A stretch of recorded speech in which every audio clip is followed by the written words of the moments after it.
जब भी हम जन्म पत्रिका में निर्णय पर पहुंचते हैं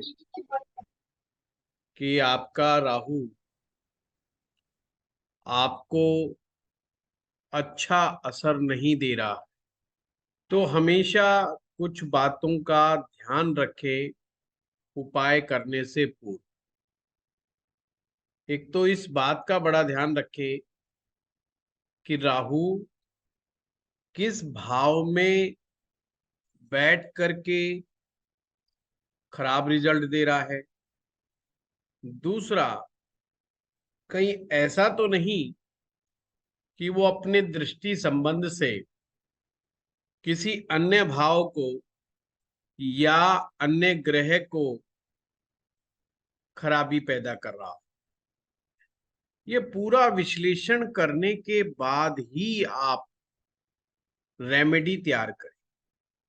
ज्योतिष में खास करके लाल किताब में आपको रेमेडी सिचुएशन के हिसाब से तैयार करनी पड़ती है और आप लोगों को उसी चीज का एक्सपर्ट बनना है। राहु को ज्योतिष में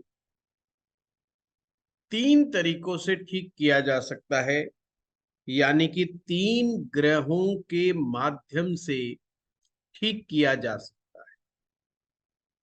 अब वो अकॉर्डिंग टू सिचुएशन है, आप इनमें से कौन सा तरीका अपनाते हैं। पहला तरीका है कि कुंडली में जब भी राहु खराब रिजल्ट दे रहा हो, बुध ग्रह को देखें, कहीं बुध ग्रह है कमजोर तो नहीं पड़ रहा। और कमजोर पड़े या ना पड़े, आप आंख बंद करके बुध को ताकत देने का काम शुरू कर दो। अब मैंने यहां पर शब्द कहा है ताकत देने का काम, ताकत छीनने का काम नहीं। बहुत सारे विद्यार्थी यहां पर गलती खा जाते हैं। वो किसी भी ग्रह की जब चीजों को हम जल प्रवाह कर देते हैं या जमीन में दबा देते हैं, तो एक प्रकार से हम उस ग्रह की ताकत को कम करने का प्रयास करते हैं। तो अगर मैंने कहा है कि बुध का इलाज करना है, इसका मतलब ये नहीं कि साबुत मूंग दान देना शुरू कर दिया या साबुत मूंग जल प्रवाह कर दिया या साबुत मूंग धरती में दबा दिया। वो सब नहीं करना है। तो क्या करना हो सकता है, ये मैंने पूरी कुंडली में कहीं पर कोई किसी भी भाव में राहु हो उसका तरीका बता रहा हूं मैं आप लोगों को। सबसे पहले क्या करना है, बुद्ध की ताकत कैसे बढ़ेगी। बुद्ध की ताकत बढ़ती है रतन धारण करिए।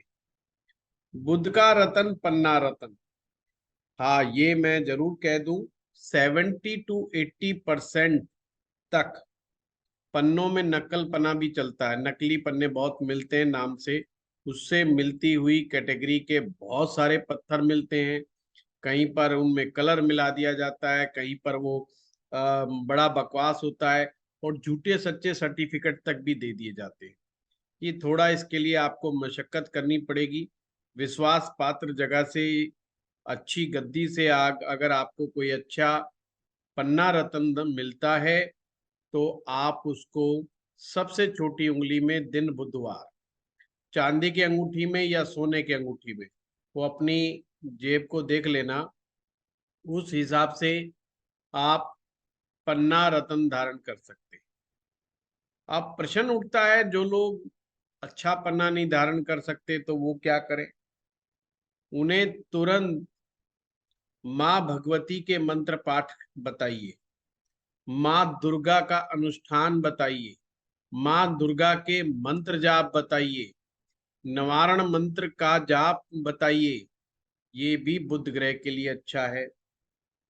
और क्या कर सकते हैं, बुध ग्रह के मंत्र का जाप कर सकते हैं, यानी स्वयं जो बुध ग्रह का मंत्र है उसका जाप भी कर सकते हैं।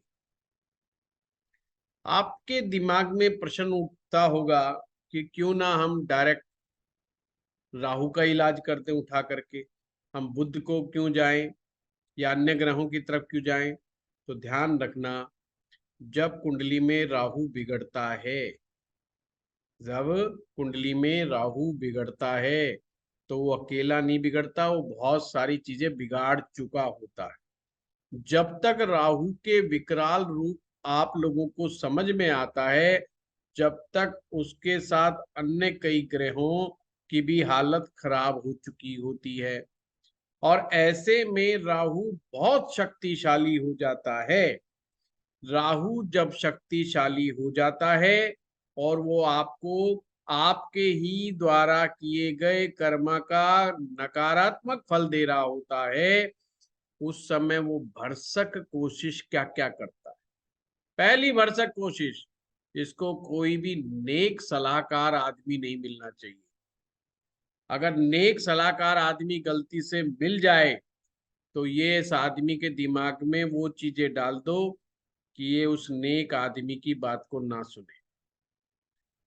दूसरा, कोई अच्छा ज्योतिषाचार्य मिल जाए तो उसकी बात को बिल्कुल मत मानो, उस ज्योतिषी से बिल्कुल सलाह मत लो। कहां पर इसको भेज दो? तांत्रिकों के पास भेज दो, झूठे फ्रॉडियों के पास भेज दो, उल्टे सीधे चक्रों में डाल दो उसको। उन चक्रों में वो खूब घूमता रहेगा, पर सही जगह पहुंचने में भी राहु उसको बहुत बाधाएं पैदा करे। अब चलो हो भी जाए, किसी तरीके से पहुंच भी जाए, जो सबसे बड़ा काम करता है राहु, उस आदमी को उपाय नहीं करने देता। उपाय करते समय उसके सामने इतने बड़े बड़े संकट आते हैं, इतनी ज्यादा बाधाएं आती हैं, और रिजल्ट अच्छा आना तो दूर, कुछ और ही तरह तरह के नुकसान होने शुरू हो जाते हैं। और वो जब तक राहु आदमी को परेशान करता रहता है, विघ्न डालता रहता है, जब तक वो ये फैसला ना कर ले, अच्छा भाई आज से मैं ये उपाय करता ही, भाड़ में जाओ, मुझे सब चक्कर में नहीं। और किसी दूसरे एस्ट्रोलॉजर के पास भाग जाएगा, तीसरे एस्ट्रोलॉजर के पास भाग जाएगा। और वही तो राहु चाहता है कि आप ऐसे ही गुमराह हो करके दर बदर भटकते रहे, कभी इस दर पे, कभी उस दर पे, कभी उस दर पे। राहु का तो काम ही ये है। जब भी राहु ज्यादा ताकतवर हो जाता है, डायरेक्ट राहु की रेमेडी करने की भूल मत कीजिए। डायरेक्ट रेमेडी करने की भूल क्या होती है? अक्सर हम सामान्य नियम से क्या करते हैं, सीधा गोमेद पत्थर पहन लेते हैं। राहु का रतन होता है गोमेद पत्थर, हैसोनाइट भी बोलते हैं उसको इंग्लिश में। लेंगे और उसको मिडिल फिंगर में या किसी भी फिंगर में उसको चांदी की अंगूठी में पहन लेंगे, या उसके कच्चे कोयले प्रवाह करना शुरू कर देंगे, या जो है हम राहु की चीजों के साथ कार्य करना शुरू कर देते हैं, और राहु और भी ज्यादा विकराल रूप धारण करके उस व्यक्ति के ऊपर अटैक करता है। यही कारण है राहु की दशा में ज्योतिषियों को भी अच्छा परिणाम नहीं मिलता। यानी वो बेचारा खूब बढ़िया से बढ़िया रेमेडी भी लिख करके दे देगा, पर जिस व्यक्ति के ऊपर राहु ग्रह का दुष्प्रभाव चल रहा है, जब भी राहु ग्रह का दुष्प्रभाव होता है, हम इसे कहते हैं बुद्धि पर राहु ग्रह का पापक प्रभाव, तो उस व्यक्ति के जीवन में कोई बहुत बढ़िया चीजें नहीं घटित होती है। तो और कभी कभी वो ज्योतिषी को भी गुमराह कर देता है। इसलिए कहा गया है राहु की प्रेडिक्शंस करना बहुत टफेस्ट टास्क है, एक अच्छे से अच्छे एस्ट्रोलॉजर के लिए भी। इसलिए आप राहु के नेचर के अनुसार उस व्यक्ति के जीवन में क्या क्या संभावनाएं हो सकती है वो बताइए, पर प्रेडिक्शन की डेट मत दीजिए, नहीं आपके प्रेडिक्शन की डेट फेल होने वाली है, ये समझ लीजिए। पक्का प्रेडिक्शंस की डेट फेल हो जाती है, ज्योतिषी की तो खास करके, क्योंकि उसने वो काम को करवाना है राहु ने जिस काम की आपने उम्मीद छोड़ दी है। जब काम की, अरे यार छोड़, अब तो होगा, जब होगा देखा जाएगा, फिर वो काम हो जाएगा। और जिस काम की उम्मीद आप दिन रात बांधे हुए बैठे हैं, उस काम में तो बहुत ज्यादा बाधाएं आएगी। ऊपर से ज्योतिषाचार्य जी ने भी कह दिया ये काम तेरा इतनी तारीख तक हो जाएगा, तो वो काम नहीं होगा, वो फेल हो जाता है। तो ये थोड़ा सा इसमें सावधानी रखने वाली बात है। ऐसे में क्या करें, और खास करके नए विद्यार्थियों को जो मैं ये मार्ग बता रहा हूँ, ये सेफेस्ट रास्ता बता रहा हूँ राहु ग्रह को ठीक करने का, वो है बुध ग्रह का रास्ता। सबसे पहले बुध ग्रह का रास्ता, चाहे उसका रत्न धारण करे, चाहे हरे रंग के आप उनको और भी कोई रेमेडी बताएं, या उनको कहें बुध ग्रह के मंत्रों का पाठ करें, माँ दुर्गा जी का पाठ करें।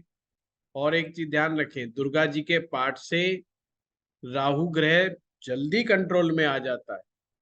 माँ दुर्गा उनकी देवी हैं, माँ सरस्वती उनकी देवी हैं। माँ सरस्वती के मंत्रों का जाप करने से, माँ सरस्वती के स्त्रोत का जाप करने से राहु ग्रह जल्दी कंट्रोल में आ जाता है। तो उन साधनों को आप अपनाएंगे तो आपको अच्छे परिणाम साथ में आएंगे। ऐसे लोगों को कभी भी बुद्धि का उपयोग नहीं छोड़ना चाहिए। ऑलवेज रिमेंबर, लॉजिक को ना छोड़े। राहु की दशा जब भी चल रही हो, राहु जब भी खराब चल रहा हो, साइंटिफिक अप्रोच को बिल्कुल ना छोड़े, क्योंकि राहु तरह तरह से गुमराह करने का काम करता है। कोई आएगा तुम्हें बताएगा कि तुम्हारे ऊपर किसी ने टोना टोटका करा दिया, कोई आएगा कोई कहेगा नजर दोष है, कोई आएगा कोई कहेगा तुम्हारे दुश्मन ने तुम्हें बंधवा दिया है, कोई कहेगा तुम्हारे पीछे भूत पड़ गया है, कोई कहेगा साया है।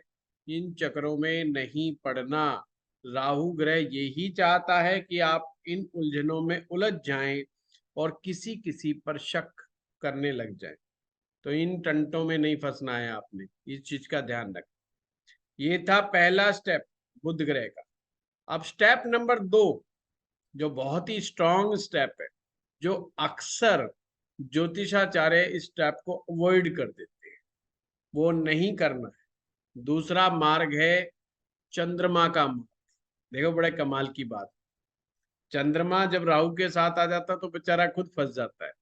पर इलाज के मामले में, राहु के इलाज के मामले में चंद्रमा बहुत बेहतरीन ग्रह साबित होता है। बस इसमें दिक्कत एक ही आती है कि ये थोड़ा स्लो है। मतलब इसकी रेमेडी असर तो दिखाती है, पर स्लो असर दिखाती है, धीरे असर दिखाती है, पर बहुत बढ़िया असर दिखाती है जब थोड़े समय के बाद। चंद्रमा का क्या है, जब भी आपको राहु तंग करे, चंद्रमा के उपाय शुरू कर दो।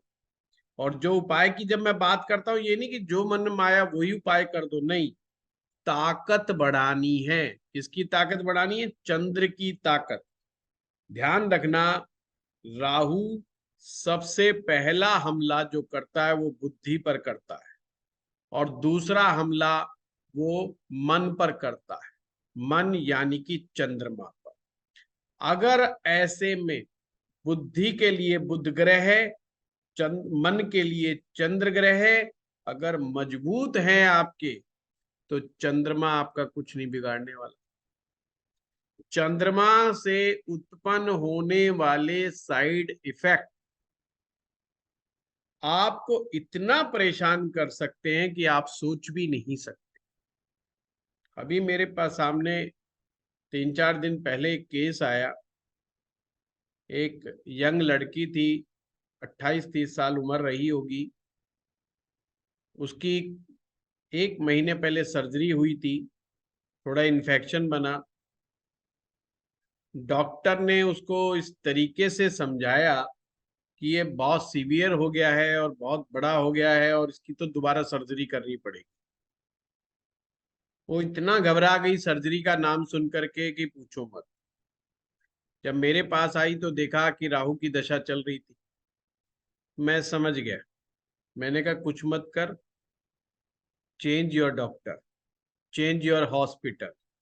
वो चीजों को चेंज करो, मैं कुछ राहु ग्रह की रेमेडीज लिख रहा हूं, उन रेमेडीज को करो, 2 से 3 दिन में ही फर्क आना शुरू हो जाएगा।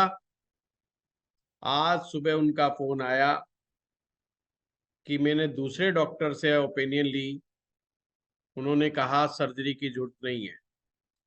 फिर भी मेरा मन नहीं भरा, मैं तीसरे डॉक्टर के पास गई, उसने भी कहा सर्जरी की जरूरत नहीं है। कहती कमाल है, अब हर कोई मना कर रहा है कि सर्जरी की जरूरत नहीं है।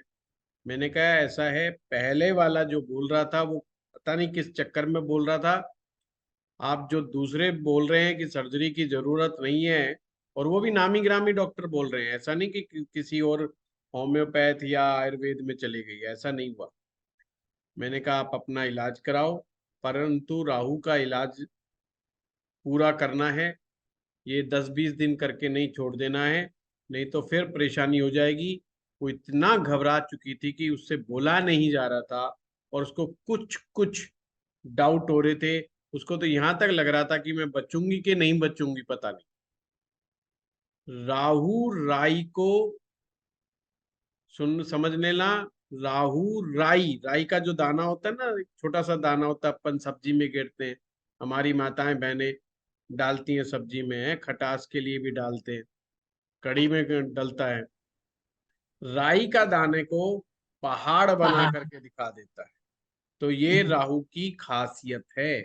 राहु के समय इंसान इतना डर जाता है, इतना घबरा जाता है कि वो रस्सी को भी सांप समझने लगता है। तो ऐसे में चंद्र को बलवान करना बहुत जरूरी है।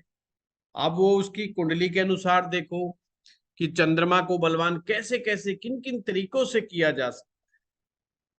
चांदी का कड़ा भी आप धारण करवा सकते हैं, चांदी की चेन भी आप गले में धारण करवा सकते हैं। चांदी जो है चंद्रमा की धातु है। उसके घर में चावलों की बोरी में चांदी की ईंटें रखवा करके चंद्रमा को स्थापित भी करवा सकते हैं।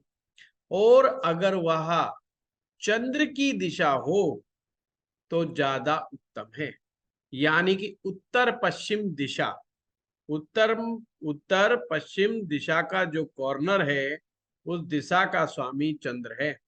उस कोने में अगर चंद्रमा की चीजों को स्थापित कर दिया जाए तो भी उसके असर को कम करने में सफलता प्राप्त होती है।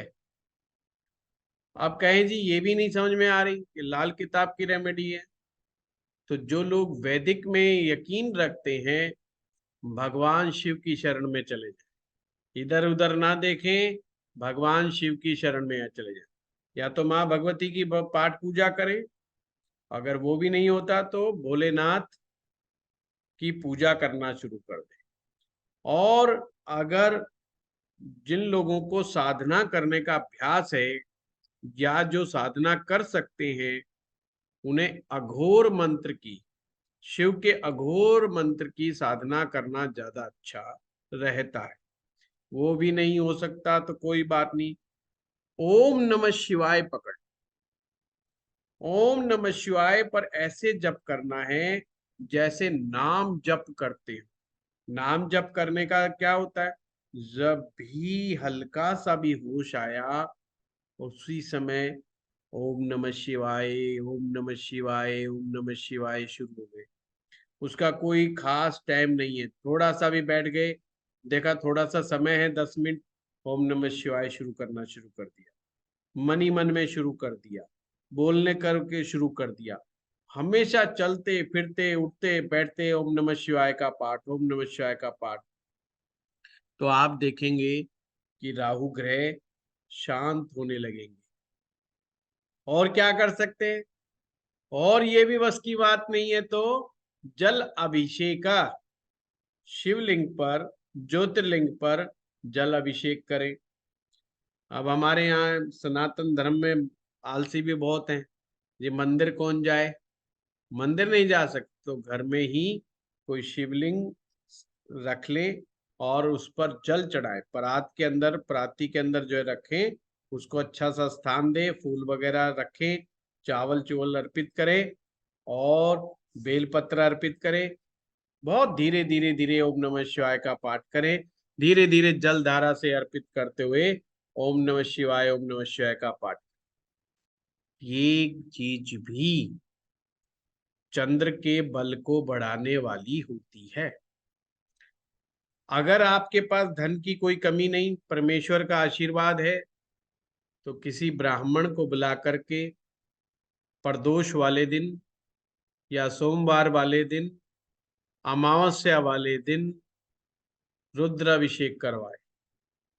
पूरे परिवार सहित विधि विधान से रुद्राभिषेक करवाएं।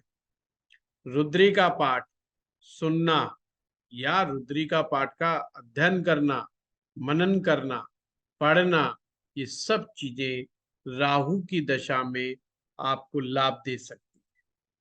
शिवलिंग पर जल चढ़ाने से समस्त पाप ग्रहों का दोष जो है नष्ट होने लगता है, धीरे धीरे धीरे धीरे। तो जो ज्योतिर्लिंग के ऊपर हम जलाभिषेक करते हैं, ये बहुत उत्तम रेमेडी है। लोग क्या गलती करते हैं, होश पूर्वक जल नहीं चढ़ाते। जो भी व्यक्ति भगवान शिव के ज्योतिर्लिंग के ऊपर होश पूर्वक जल चढ़ाता, होश का मतलब बिल्कुल अटेंशन में, उसी समय प्रेजेंट सिचुएशन में ध्यान भगवान शिव का करते हुए और बड़े ध्यान पूर्वक, बड़े भाव पूर्वक जब जल अर्पित करते हैं, तो पाप ग्रह कोई भी हो, चाहे मंगल हो, चाहे शनि हो, चाहे राहु हो, उस दोष को कम करने का कार्य भगवान शिव के द्वारा हो जाता है। आप बेल पत्र अर्पित करने लग जाते हैं, उससे भी लाभ होता है। ये बड़े प्यारे प्यारे मैंने आपको सूत्र बता दिए जो बहुत आसान है चंद्र के बल को बढ़ाने के लिए। चंद्रमा का बल प्राणायाम के माध्यम से भी बढ़ाया जा सकता है। ऐसे व्यक्ति को आधा घंटा सुबह और आधा घंटा शाम प्राणायाम जरूर करना चाहिए। जैसे ही राहु की दशा लगे और लगे कि यह मामला गड़बड़ हो रहा है, कैसे पता चलेगा गड़बड़ हो रहा है? दिमाग कंफ्यूजन में रहने लगेगा, कोई भी छोटे से छोटा डिसीजन लेने में घबराहट होने लगेगी, माइंड वेवरिंग माइंड रहेगा, अनडिसाइसिव रहेगा। यार कल सोचते हैं, परसों सोचते हैं, उससे पूछेंगे, उससे पूछ, एक छोटा सा डिसीजन लेने में भी उसको बड़ी दिक्कतों का सामना करना पड़ेगा। अब उससे पूछे जी भाई दिक्कत क्या है? दिक्कत कुछ नहीं है, मन अंदर से घबरा रहा है कि मैंने ये डिसीजन ले लिया, कहीं गलती तो नहीं हो जाएगी, कहीं ये फंस तो नहीं जाऊंगा, कहीं ऐसा तो नहीं आ जाएगा। और जब भी उसको कोई छोटी सी बीमारी भी हो जाएगी ना, जुकाम भी हो जाएगा, तो कैंसर से कम से पहले तो उसको राहत ही नहीं मिलती। पहली चीज दिमाग में यही आती है, ओ भाई ये तो वीआईपी बीमारी होगी तेरे दिमाग में। बड़ी से बड़ी बीमारी सूझती है उसको, छोटी बीमारी नहीं सूझती। ये राहु के असर को दिखाता है। राहु अगर किसी की कुंडली में परमानेंटली बाय बर्थ अगर गलत जगह बैठा है, तो ये उसके नेचर में घुस जाता है। उसको छोटी प्रॉब्लम छोटी नहीं लगती, बहुत बड़ी नजर आती है। हाँ, बड़ी प्रॉब्लम उसको छोटी नजर आती है, ये सबसे बड़ी दिक्कत है। तो घर वाले, परिवार वाले उनको समझ नहीं पाते कि जब बड़ी प्रॉब्लम आती है, जब तो ये बड़ा कूल बैठा रहता है, और छोटी सी बात पे लेके हाफने शुरू कर देता है, भागदौड़ शुरू कर देता है, हो हल्ला मचाने शुरू कर देता है, घबरा जाता है जल्दी। ये राहु के लक्षण है। जब भी आने लगे, नियम से प्राणायाम आरंभ कर, सुबह शाम। पर ये नहीं कि दो चार बार मारे और बस बोले जी हो गया जय श्री राम, ऐसा नहीं करना। हर चीज का इम्पैक्ट जब ही आएगा जब उसको एक निश्चित समय तक, निश्चित संख्या तक कम से कम किया जाए। जैसे पानी को जब हम उबालना शुरू करते हैं, गर्म करना शुरू करते हैं, तो 100 डिग्री से पहले नहीं उबलता, वो 90 डिग्री पे भी जाकर के उबलना नहीं शुरू होता। जैसे ही 100 डिग्री क्रॉस करता है, पानी में उबाल आना शुरू हो जाता है, मतलब उबलने लग जाता है। इसी प्रकार से मंत्र पाठ हो, नाम जप हो, पाठ पूजा हो, भगवान का नाम हो, या कोई उपाय हो, जब तक इसको निश्चित संख्या तक नहीं लेकर के जाते, निश्चित समय तक नहीं लेकर के जाते, वो सभी चीजें उपाय, वो सभी उपाय काम नहीं करते। मुझे कई बार लोग कहते हैं आचार्य जी हम जो है ना रोज गायत्री मंत्र का पाठ करते हैं, रोज हनुमान चालीसा का पाठ करते हैं, रोज फलाने ग्रह का भी पाठ करते हैं, मतलब कुछ छोड़ते ही नहीं हो, 5-7 सब चीज कर लेते हैं। मैं कहा अच्छा कितना पाठ करते हो बताइएगा थोड़ा सा। 11 बार तो हम जी गायत्री मंत्र का पाठ कर लेते हैं, 21 बार हम जो है हनुमान जी का नाम भी ले लेते हैं, एक पाठ हम हनुमान चालीसा भी कर लेते हैं, एक पाठ हम दुर्गा चालीसा भी कर, मतलब वो ये समझते हैं सलाम के पीछे क्यों मुल्ला जी को नाराज किया, मतलब हर एक के नमस्ते मार लो, पता नहीं कौन सा कब नाराज हो जाए। भाई ऐसे नहीं चलता है। आप ज्योतिष खुद हैं या आपने किसी ज्योतिषाचार्य से मार्गदर्शन लिया है? आप एक या दो ग्रह स्पेसिफिकली निकलवाइए कि कौन से ग्रह मुझे तंग कर रहे हैं, उस ग्रह से रिलेटेड एक मंत्र ही बहुत है। एक रेमेडी अगर सही मायने में करे जाए तो एक रेमेडी भी बहुत होती है, पर क्या है कि सामने वाले को एक या दो रेमेडी से तसल्ली मिलती नहीं, वो कहता है 10-12 जब तक ना लिख के थे तो ये ज्योतिषी क्या। तो जो रेमेडी तो बहुत सारी होनी चाहिए, है ना। वहां पे गए थे तो वहां पे 10 लिखवाई थी, वहां 15 लिखवाई थी, वहां 12 लिखवाई थी, आप दो बता रहे हो, तीन बता रहे हो, तो उसको लगता है ज्योतिषी में बेचारे में दम नहीं है, तो दम दिखाने के लिए 2-4 देनी पड़ जाती है। पर सही ढंग से करे तो ध्यान से समझना, एक रेमेडी भी सुफिशिएंट होती है। चाहे आप भगवान शिव का साथ पकड़ ले, चाहे आप माँ दुर्गा का हाथ पकड़ ले, कहीं पर भी कोई एक मार्ग पकड़ ले, और ये सब नहीं पकड़ सकते तो चाहे प्राणायाम पकड़ ले, वो भी अकेला सुफिशिएंट है, ये भी मैं बता दूं बात। वो तो ज्यादा मन घबराता है तो कोई ना कोई और रेमेडी जोड़नी पड़ जाती है। अगर आधा घंटा सुबह और आधा घंटा शाम को प्राणायाम करना शुरू कर दो, और अगर प्राणायाम को मंत्र के साथ करना शुरू कर देंगे तो इतना हाईली इफेक्टिव है कि आप सोच भी नहीं सकते। तो ये चीज को आपने समझ लेना है उपाय करते समय। चंद्रमा का बल और कैसे कैसे बढ़ा सकते हैं? चंद्र का ध्यान कीजिए। मून मेडिटेशन बहुत अच्छी टेक्निक है, आप जाइए मून मेडिटेशन के बारे में पढ़िए कि चंद्र ध्यान कैसे होता है। मेडिटेशन की टेक्निक बहुत गजब की टेक्निक है। पर मैं मानता हूं 90% से ज्यादा लोग जब राहु से पीड़ित हो जाते हैं तो मेडिटेशन उनके बस की बात नहीं रहती। हाँ, एक दो रेमेडी अगर वो 1-1.5 महीने कर लें राहु के समय में, उसके बाद अगर वो चंद्र ध्यान करें तो निश्चित रूप से मेडिटेशन जो है बहुत अच्छा काम करता है।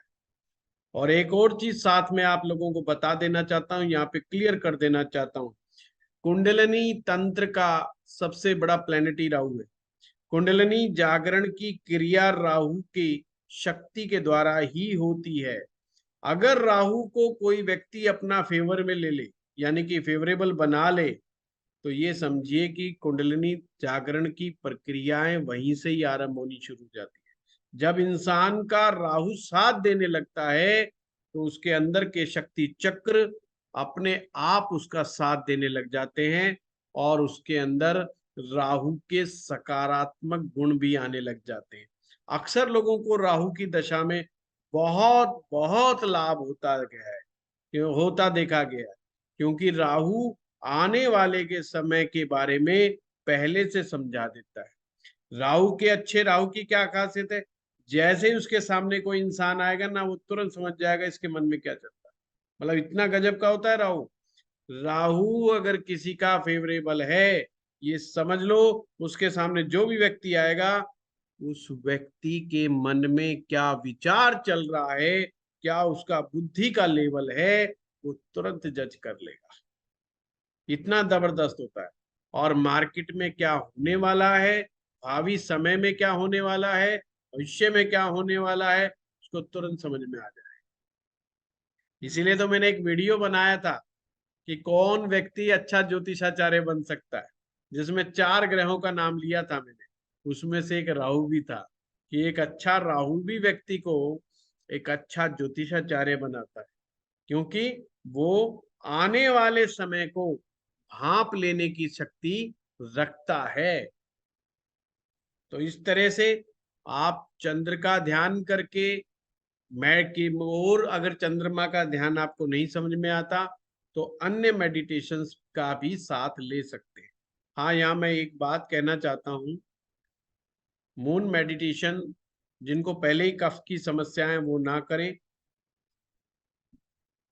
वैसे तो राहु का जब समय होता है तो पित्त और वात, ये दो चीज बड़े एग्रीवेटेड हो जाती है, मतलब बहुत ज्यादा बढ़ जाती है। पर फिर भी अगर किसी के हो तो वो थोड़ा सा ध्यान रखे। प्राणायाम कोई भी कर सकता है, उसमें कोई भेद नहीं है। भगवान शिव की पाठ पूजा कोई भी व्यक्ति कर सकता है, उसमें कोई भेद नहीं। ये दो मार्ग मैंने आप लोगों को सजेस्ट कर दिए।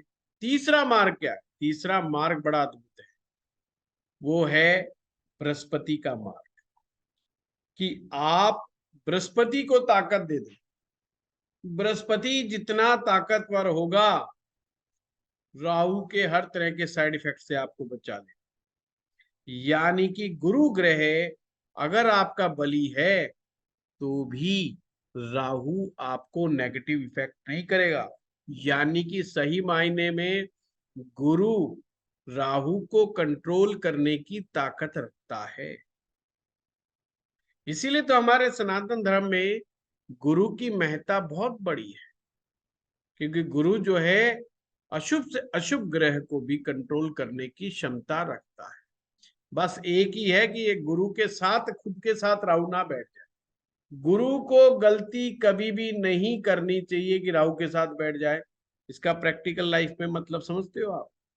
इसका मतलब है जो आदमी प्योर है, जो भगवान को मानता है, जो विद्वान पुरुष है, जो अच्छे नेक चलन का व्यक्ति, नेक चाल चलन का व्यक्ति है, उसे कभी भी राहु प्रधान व्यक्ति, राहु प्रधान से तात्पर्य है स्मगलर है, ड्रिंकर है, उल्टे सीधे काम करने वाला, कानून को तोड़ने वाला, ये सब कार्य नहीं, मतलब उनके साथ नहीं उठना बैठना चाहिए, उनके साथ संबंध नहीं रखना चाहिए, नहीं तो गुरु चंडाल योग बन जाता है। आपने अपने देश में भी देखा होगा, कुछ लोग बड़े ऊंचे लेवल के साधु संत बड़े ऊपर उभरते रहते हैं, वो जैसे ही नेता के साथ आते हैं ना, नेता कौन है? राहु है। और सच्चा गुरु अगर नेता के साथ मिल गया ना किसी भी तरीके से फॉर्मेट, तो गुरु चंडाल दोष बन जाता है। तो बैंड किसका बजेगा? गुरु जी का बजना है, ये ध्यान रखना। राहु का कुछ नहीं बिगड़ना। राहु तो मस्ती लेके बाहर निकलता हुआ आएगा। राहु आता ही है गुरु को खराब करने के लिए, ये समझ लीजिए। पर खैर, कुछ बाबाओं को बड़ी जल्दी होती है फेमस होने की, और वो ना चाहते हुए भी राहु के फेर में फंस जाते हैं। अध्यात्म से भी बड़ी ताकत है इसके पास, राहु के पास। वो ताकत है माया की। ये किसी को भी माया की डुगडुगी बजा करके किसी के भी आंखों पे माया का जाल बिछा देता है और आदमी को अपने झांसे में ले लेता है। तो ये आज मैंने आपको तीन मार्ग बताए। पहला मार्ग बुध का, दूसरा मार्ग चंद्रमा का, तीसरा मार्ग बृहस्पति का। अब बृहस्पति को ताकत देनी आप जैसे मर्जी दे सकते हो। आप पीला पुखराज पहन सकते हो, गोल्ड गोल्ड की रिंग के अंदर, इंडेक्स फिंगर में। आप बृहस्पति के मंत्रों का जाप कर सकते हो। यदि आपने किसी व्यक्ति को अपना गुरु बना रखा है, उनसे गुरु मंत्र लिया हुआ है, तो उस गुरु मंत्र का पाठ कर सकते हो। और यदि वो पाठ सुबह सुबह ब्रह्म मुहूर्त के अंदर होता है, तो निश्चित मानिए गुरु ग्रह के प्रभाव से राहु अपना नकारात्मक पक्ष नहीं दिखा पाएगा। ये बहुत बड़ी रेमेडी है। गुरु जी के द्वारा दिया गया मंत्र, गुरु दीक्षा के रूप में प्राप्त हुआ मंत्र अपने आप में महाकल्याणकारी होता है। और हर प्रकार का, चाहे वो मार्केश की दशा हो, बादकेश की दशा हो, चाहे वो षष्टेश की, अष्टमेश की, द्वादश की, किसी भी पापक ग्रह की दशा हो, चाहे लाल किताब से देखो, चाहे वैदिक किताब से देखो, कैसे भी देखो आप, गुरु मंत्र इन सबसे ज्यादा सर्वथा शक्तिशाली होता है। क्योंकि उसमें गुरु की शक्ति भी कार्य करती, गुरु मंत्र में गुरु की शक्ति भी काम करती है। एक तो मंत्र ऐसा होता है जिसको आप ही वो बार बार बार बार बार बार रिसाइट करके उससे एनर्जी क्रिएट करते हो। पर गुरु के द्वारा दिया गया जो मंत्र होता है उसमें गुरु के प्राण होते हैं, उसमें गुरु की ऊर्जा होती है, उसमें गुरु की तपस्या का अंश होता है, और वो शक्ति भी आपके साथ जुड़ करके काम करती है। ऐसे में आप गुरु के लिए अन्य उपाय कर सकते हैं। अगर आप में से कोई भी कहता है, या कोई आपके पास बेचारा गरीब आदमी आता है, वो कहता है जी मैं क्या करूं, मैं तो फंस गया, मैं तो, मेरे पास तो पीला पुखराज नहीं पहन सकता, क्योंकि पीला पुखराज तो महंगा है रतन, नो डाउट, और ऊपर से सोने में, आजकल तो सोना भी महंगा चल रहा है, तो महंगी चीज हो जाएगी। गुरु मंत्र का मेरे पास समय नहीं है, तो उसे क्या बताएंगे? उन्हें कहें डेली मंदिर जाना शुरू कर। ये गुरु जो मंदिर होता है, गुरुद्वारा होता है, जो धार्मिक स्थान होता है, तीर्थ स्थान होता है, तीर्थ क्षेत्र होता है, ये सारे के सारे वो क्षेत्र हैं जहां पर गुरु ग्रह की सकारात्मक ऊर्जा होती है। वो व्यक्ति गुरु के सकारात्मक ऊर्जा में चला जाए तो राहु की नकारात्मक ऊर्जा उससे दूर जाना शुरू कर देती है। जल्दबाजी में हो तो अगर मंदिर जाने का भी समय ना हो उसके पास, तो मत्था टिका दे, मंदिर के बाहर मत्था टिका दे, पर मत्था अच्छे ढंग से टिकाना है, पूरा सर झुकाना है, ये माथा धरती पर लगना चाहिए। इस तरीके से दंडवत प्रणाम करने से भी राहु कमजोर पड़ता है। दूसरी बात, अगर जब देखे गए, जब भी राहु आपके सामने विकराल रूप में आएगा, आपके अपने लोगों को आपका दुश्मन बना देगा या आपका विरोधी बना देगा। आपके अपने सहयोगी ही आपको क्रिटिसाइज करने लग जाएंगे। कोई भी व्यक्ति आपके खिलाफ षड्यंत्र रच सकता है, और आप चाहते हैं कि आपके शत्रु, आपसे भेद रखने वाले, आपसे मतभेद रखने वाले ज्यादा आगे ना बढ़े, मीन्स आपके खिलाफ ज्यादा ना ताकतवर हो जाए, तो किसी भी धर्म स्थान में जाकर के मत्था टिका दो, और जिस धर्म स्थान के सामने से गुजरो वहां पर मत्था टिका। आपके शत्रु परास्त होने लगेंगे, आपके शत्रु कमजोर होने पड़े लगेंगे, और गुप्त रूप से जिनके बारे में आपको नहीं भी पता कि कौन आपके खिलाफ षड्यंत्र रच रहा है, उनका षड्यंत्र अपने आप ही फेल होने लग जाएगा, केवल मात्र धर्म स्थान में मत्था टिका देने से। कितनी गजब की रेमेडीज हमारे यहाँ पर, और लाल किताब ने तो कमाल ही कर दिया। लाल किताब ने इतनी शानदार रेमेडीज दी हैं कि एक आम आदमी भी, गरीब आदमी भी, कोई भी नॉर्मल से नॉर्मल आदमी भी अपने उपाय सहजता से कर सकता है, पर बशर्ते शर्त यही है, उपाय लंबे समय तक उन्हें करना चाहिए। उपाय जब तक करना चाहिए, बेशक उन्हें रिलीफ मिल जाए, रिलीफ तो कई बार उन्हें 1 हफ्ते में, 2 हफ्ते में, महीने 2 महीने में जल्दी मिल जाता है, परंतु उपाय अगर साल भर के लिए कहा गया है तो साल भर ही उपाय करना चाहिए, जल्दबाजी नहीं दिखानी चाहिए। इस चीज का ध्यान उन्हें जरूर रखना चाहिए। तो ये आपके पास 3 मार्ग मैंने बताए राहु के लिए। यह है राहु को इनडायरेक्ट रूप से कंट्रोल करने के लिए। अगर आपको लगता है राहु ने अभी विकराल रूप धारण नहीं किया, राहु जब विकराल रूप धारण करता है तो पागलपन की समस्याएं भी पैदा करता है, मानसिक दिवालियापन पैदा करता है। कोई आदमी आए और आकर के बहुत दावे के साथ कहे कि मेरे ऊपर कोई भूत चढ़ा हुआ है, या मेरे साथ कोई भूत है, या प्रेत है, या मेरे छाया है, या उसको दिखाई देती है, या उससे बातें होती हैं, कुछ भी इस तरह की बातें करे, समझ लेना ये राहु का विकराल रूप है, ये राहु का विकराल रूप है। तो राहु से डायरेक्ट मत टकराना, फिर राहु के डायरेक्ट उपाय मत करना। पर अगर केवल कोई आदमी शांत तरीके से आपके पास आता है और कहता है जी क्या करूं, मैं थोड़ा थोड़ा कंफ्यूज सा रहता हूँ, गैस्ट्रिक प्रॉब्लम बहुत बन रही है, गैस बहुत बनती है, आजकल रात को नींद भी नहीं आती, मन थोड़ा थोड़ा बेचैन सा रहता है, काम करने का बड़ा मन सा करता रहता है, पर मैं सुबह उठता हूँ कि मैं बहुत काम करूंगा पर कर नहीं पाता हूँ इतना ज्यादा।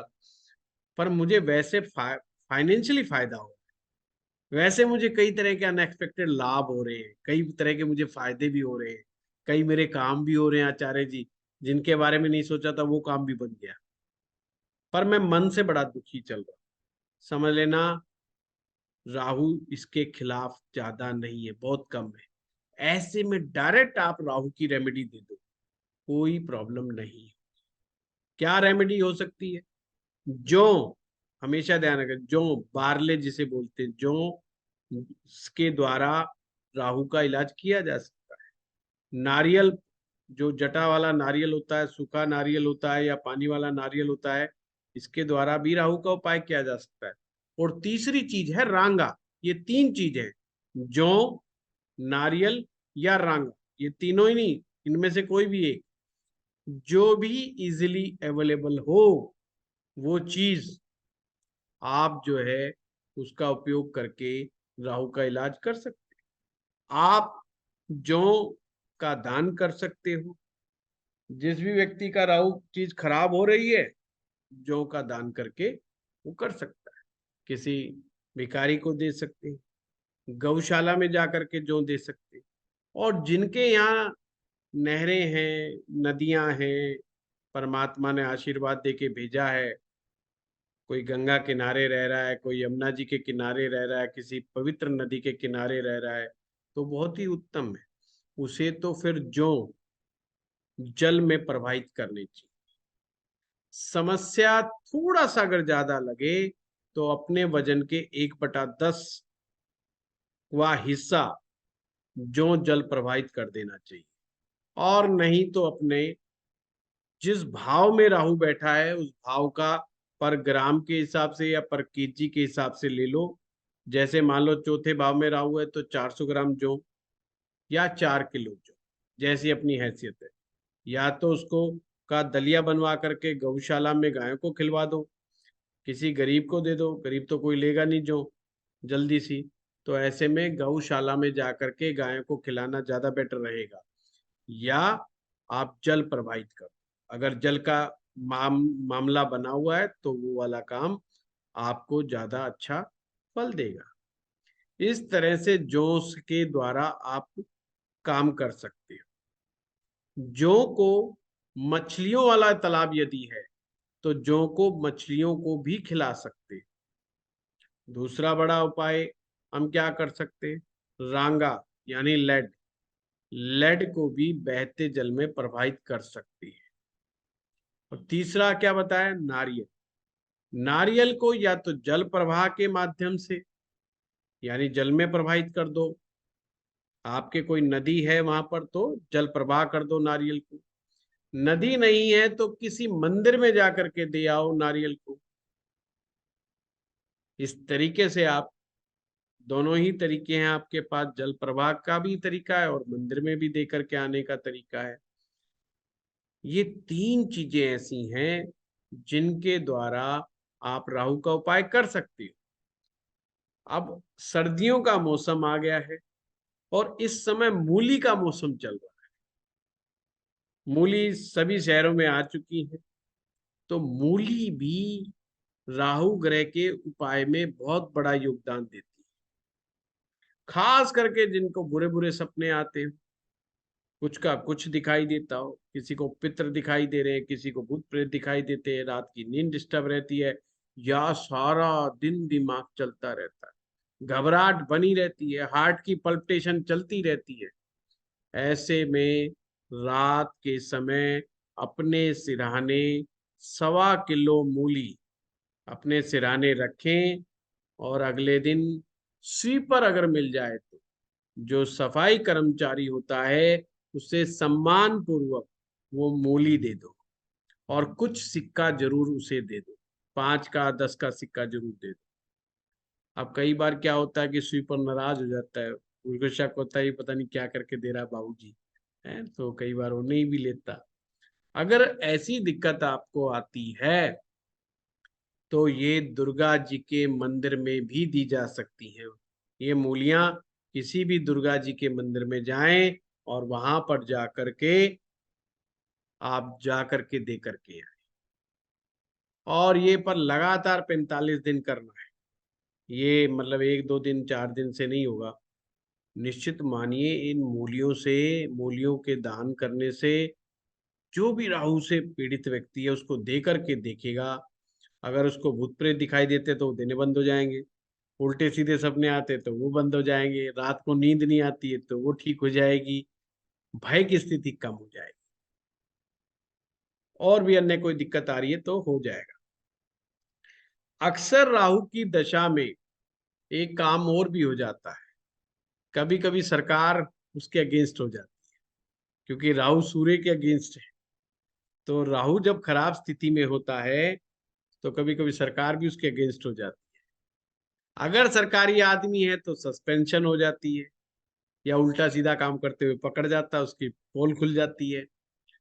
कभी कभी दूसरे लोग भी षड्यंत्र के माध्यम से उसे फंसा लेते, कॉन्स्पिरेसी का हिस्सा बना लेते, या कभी कभी तो बेचारा बेकसूर होता है, उसके ऊपर ब्लेम लगा दिया जाता है और मुकदमा दर्ज हो जाता है, कोर्ट केस चल जाता है, या इनकम टैक्स से रिलेटेड पंगा फंस जाता है, जीएसटी से रिलेटेड पंगा फंस जाता है। तो उन्हें ऐसे में तो काले कोयले होते हैं, ये काले कोयले भी बड़े कारगर होते हैं राहु की दशा में। ये काले कोयले जल प्रवाह कर देने चाहिए, पर जल प्रवाह ऐसी जगह करें जो पीने का पानी हो, उसमें नहीं कोई नदी कोई नहर जा रही हो आपके गांव में जो जहां से पीने का पानी आता हो उसमें बह दे, है लोग पिटाई भी कर देंगे। ऐसा मत कर देना। बड़ी नदी हो कोई अच्छी हो तो जल प्रवाह कर सकते हैं कोयले का। तो ये ऐसी रेमेडी भी आप कर सकते हैं, कोयले की रेमेडी भी। पर कोयले की रेमेडी जब भी करें जब सरकार या सरकारी तंत्र से कोई बाधा आ रही है, तो अन्यथा नहीं करना उसको, और वैसे उपाय नहीं करना। और ये अक्सर होती है गवर्नमेंट जॉब में, कोई बंदा खुद हो या कोई सरकारी आदमी आपके पीछे पड़ गया हो, या सरकार से कोई बहुत बड़ी समस्या पैदा हो रही है, तो आप ये रेमेडी कर सकते हैं। तो आज आपको मैंने कई साधन बता दिए जिसमें आप जो है राहु ग्रह की रेमेडी बड़ी इजीली कर सकते हैं, बहुत आसानी से कर सकते हैं। फॉर एग्जाम्पल रेमेडी बनाने का तरीका भी थोड़ा सा मैं बता दूं। जैसे कि किसी की कुंडली में राहु पहले भाव में, तो मैंने आपको सूत्र बताया, राहु जिसके भी पहले भाव में है ऑटोमेटिक माने कि यहाँ पर ग्रहण है। ग्रहण का मतलब सूर्य कमजोर हो गया, सूर्य को डेंट लग गया। भले ही सूरज राहु के साथ ना बैठा हो, वो कुंडली के किसी भी भाव में बैठा हो, उसको ग्रहण वाला सूर्य ही माने। अब ग्रहण वाला जब सूर्य हो जाता है तो आदमी में कॉन्फिडेंस की कमी रहती है, बार बार बीमारियां उसको बड़ा परेशान करती, खास करके सरदर्द की समस्या, माइग्रेन की समस्या उनको ज्यादा घेर करके बैठ जाती है। ऐसे व्यक्ति कभी कभी बहुत इंटेलिजेंटली वर्क करते हैं, और कभी कभी अचानक से उनका ऐसा लगता है कि जैसे बुद्धि भ्रष्ट हो गई है, बिल्कुल दिमाग काम नहीं कर रहा है। ऐसे में उनको क्या उपाय करना होगा? सूर्य पर डेंट लगा है, अगर सरकार से रिलेटेड तकलीफ है तो कोयले जल प्रवाह करें। अगर कोई सरकार से रिलेटेड नहीं है, दिमाग में ही परेशानी चल रही है, दिमाग पर ही दबाव बना हुआ है, तो जौ वाला उपाय करें। कुछ उल्टा सीधा दिखाई दे रहा है तो मूली वाला उपाय करें। इस तरीके से आप सिलेक्शन कर सकते हैं, बहुत सिंपल। देखो, बिल्कुल लकीर का फकीर मत बनिए, बहुत लॉजिकली ब्रेनफुली जो है अपनी रेमेडीज को करने का काम कीजिए। कई लोग बिल्कुल लकीर के फकीर हो जाते हैं, जी किताब में ये 3 रेमेडी लिखी हैं तो मैं तो वही करूंगा। अच्छा, भी वही कर लो, कोई बात नहीं, जिसको जो सूट करे वो कर सकता है। पर मैंने आपको बहुत खुले दिल से और बहुत खुले विस्तार से अपने इतने सालों का जो अनुभव है वो दे दिया है आप लोगों को। अब आपका कोई प्रश्न हो पूछिए। मैं सर सर नमस्कार सर। हाँ जी, बोलिए। सर मैं अभिषेक बोल रहा हूँ। मैं आपका आज फर्स्ट क्लास ज्वाइन कर रहा हूँ, मैंने अभी ज्वाइन किया है। अच्छा जी। आपका सर मैंने काफी यूट्यूब वीडियो देखा, तो आपके बताने का तरीका जो है ना बिल्कुल वो बिल्कुल ही डिफरेंट है। क्योंकि मैं पहले से मैंने वैदिक भी अपने से किया हुआ है, केपी भी किया हुआ है, इसके अलावा भी बहुत पढ़ने लिखने का शौक रहा है मेरा। तो आपकी आपकी यूट्यूब पे काफी सारी वीडियो देखने के बाद में मैंने जो है ना, और लाल किताब पहले मुझे बहुत ही टफ लगता था, समझ में नहीं आता था। बट आपके बताने का जो तरीका है, सबसे पहले बुध ग्रह को, मंगल पथ को देखने का और ये सब चीजें, तो काफी तो इसलिए सर सबसे पहले सर मैं तो आपका शुक्रिया अदा करना चाहता हूँ कि आपके जो है ना ट्रिमेंडस वे ऑफ ये है सर टीचिंग है सर। चलिए, बहुत और बहुत सर धन्यवाद। सर दूसरा जी क्या था सर कि जी। मेरा ये था कि सर अभी मेरा राहु का महादशा चल रहा हम्म। है। सच अभी तो सब ठीक है सर, बाकी तो ऐसा कुछ नहीं है। सर एक क्वेश्चन था मेरा, ज्योतिर्लिंग और शिवलिंग में क्या अंतर है?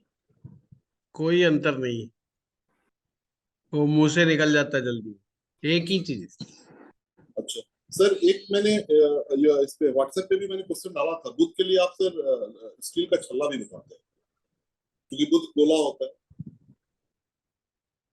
मेरे पास डाला था क्या आपने, या ग्रुप आपने में डाला था? नहीं, मैंने ग्रुप में डाला था। अच्छा अच्छा, फिर मुझे थोड़ा आइडिया कम है तो कभी। सर आपने चूंकि पहले भी अपने वीडियो में बताया हुआ है कि बुध के लिए लोहे का स्टील का छल्ला पहनने को, क्योंकि जी बुध गोला होता है। अभिषेक जी, आज की क्लास से रिलेटेड कोई क्वेश्चन है तो बताइए, क्योंकि सर ये भी पुराने बुध स्टूडेंट आपने आपने सर तो आज ही ज्वाइन किया है ना। नहीं, आपने जी सर बुध के बारे में आज बताया ना, इसलिए मैं पूछ रहा हूँ। बुध हाँ आपने हाँ। जो बुध का बताया, इसलिए मैंने उसके बारे नहीं, में मैंने पूछा। आज की रेमेडी में पन्ना सजेस्ट किया है। जी वो स्टील का छल्ला फिर वो बुद्ध की सिचुएशन के अनुसार होता है। ये आज मैंने जनरलाइज बताया है। इसमें जी मैंने ये नहीं बताया कि कौन सा ग्रह कहाँ पर बैठा होगा तो ये होगा। जी। ठीक है। आपने सर बताया था कि बुध अगर नाइन्थ हाउस में हो तो स्टील का छल्ला पहनने के हाँ लिए। अभिषेक जी, वो केस टू केस वेरी करता है, मैं मना नहीं कर रहा हूँ। मैंने कहा है, आज मैंने जनरलाइज बताया कि क्योंकि राहु ग्रह कहीं पर भी बैठा हो तो इस तरह से राहु को ठीक किया जा सकता है। सर सर आपने आज बताया कि दो काले कोयले जो है जल प्रवाह करने के लिए, अगर सूर्य के साथ कोई प्रॉब्लम है, तो इसमें सर क्यों सूर्य के साथ काले कोयले को क्यों ये जोड़ते हैं? सरकारी प्रॉब्लम अगर आ रही हो तो जी काले कोयले प्रवाह क्यों करते हैं, सर, क्या वैसे नहीं। क्या कारण है सर? सूरज जो है राजतंत्र का कारक है ना। सर, तो कोयला कैसे रास्ते में हुआ? कोयला में शनि के गुण भी हैं, राहु के गुण। क्योंकि हीरा जो निकलता है वो कोयले की खान में से निकलता है, अनएक्सपेक्टेड चीज है। आपने गाना सुना होगा ना, कोयले की खान से जैसे हीरा निकल रहा। कोयले खान से हीरा निकलता है। हाँ, तो वो ठीक बात है। कोयला कार्बन का रूप है और हीरा भी कार्बन का ही रूप है। जी जी। इसे कहते हैं अनएक्सपेक्टेड रिजल्ट, बियॉन्ड माइंड, कि out of the box thinking. कोई सोच ही नहीं सकता कोयले से इतनी चमकदार हीरे जैसी वस्तु भी प्राप्त की जा सकती है। सर कहने का मतलब ये।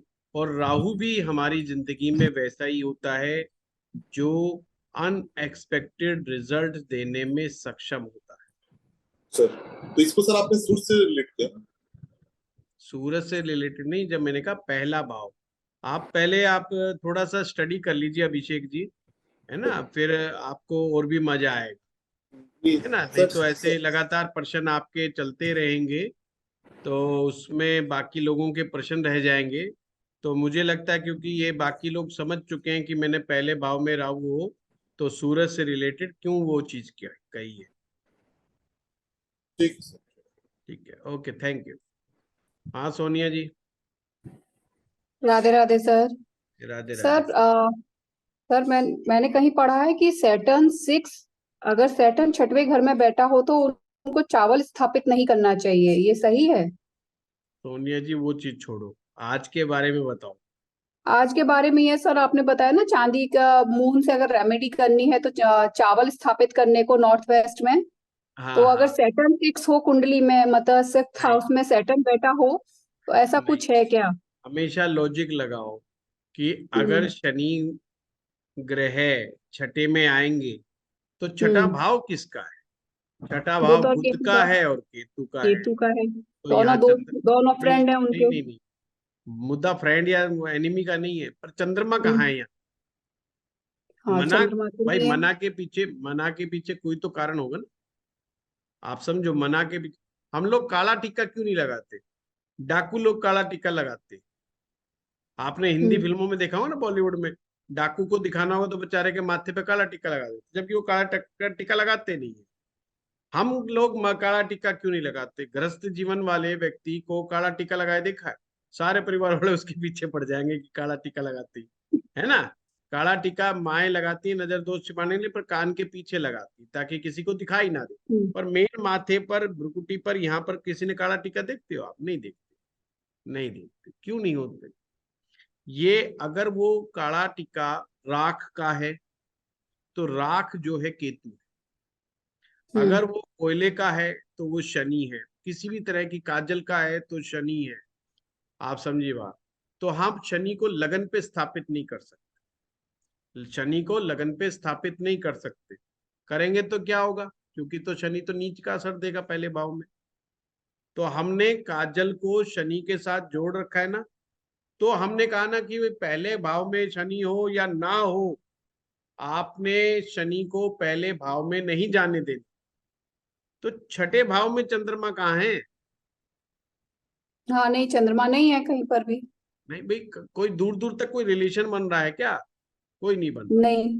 अगर चंद्रमा, अगर शनि छठे में बैठ जाए तो वो क्या चंद्रमा को डिस्टर्ब कर रहा है? मैं ये समझ में नहीं आया। दूसरे भाव बस। में चंद्रमा उच्च का होता है कि दूसरे की कोई बात यस। होती तो समझ में भी आता। चौथे में आता हम्म। तो चलो ये आपका अपना खुद का घर अपना है। उसका घर है। हाँ, तो हम्म। लॉजिक तो होना चाहिए सोनिया जी। यस सर, सही कह रहे ऐसे हैं तो आप उनको। कितने कितने परमुटेशन कम्बिनेशन अपन याद कर रखेंगे, अपन रख ही नहीं सकते।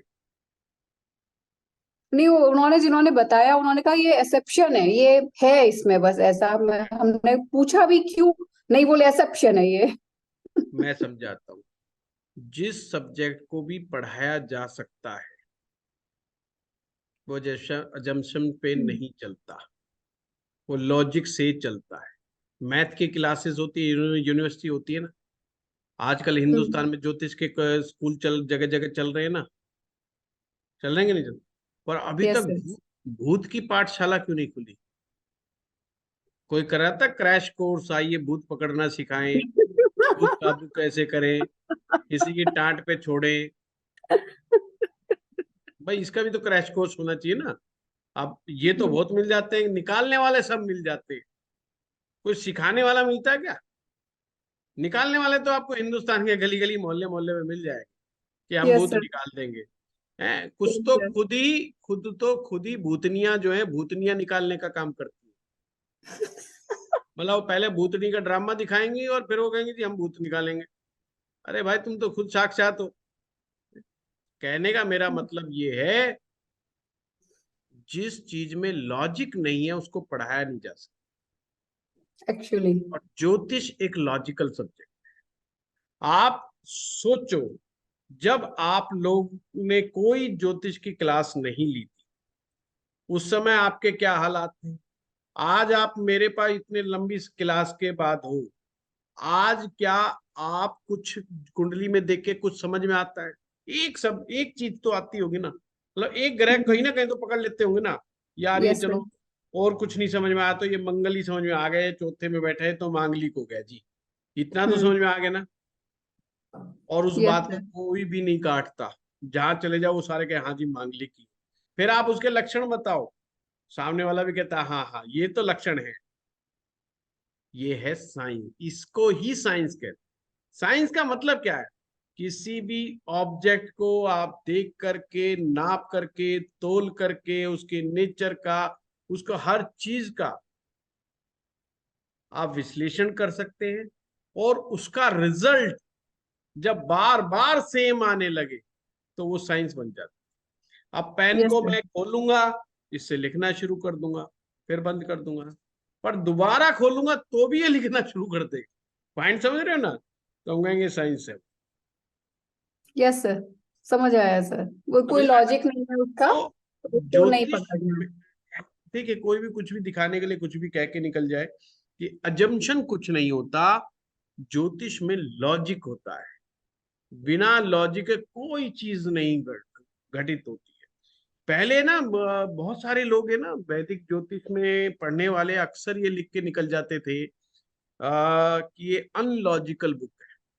आज भी मेरे यूट्यूब चैनल पे आकर के कोई कोई ना कोई 3-4 महीने में एक आधा जो है ना मंगल बदवाल आ ही जाता है, और वो लिख जाता है कि साहब ये तो अनलॉजिकल बुक है और ये कंप्लीट नहीं है, इसको तो इसका कोई मतलब नहीं बनता है, ये तो अनलॉजिकल, इसकी तो सारी रेमेडीज वही हैं। ये एक्चुअली में उन्होंने पढ़ने की कोशिश की थी, उनका कसूर नहीं है,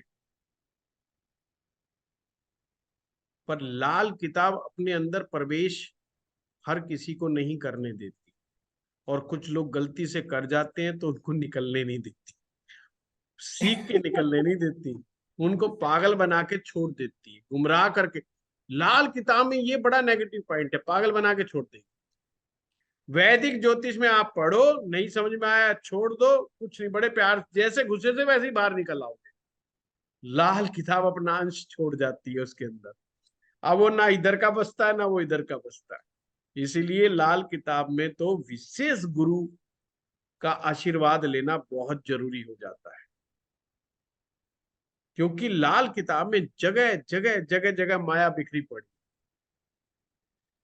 पोयम के रूप में लिखा हुआ है, पोएट्री के रूप में लिखा हुआ है। इनकी बुक्स उठा के देखिए कभी भी लाल किताब की, पोएट्री लिखी हुई है और बहुत गहराई से लिखी हुई है।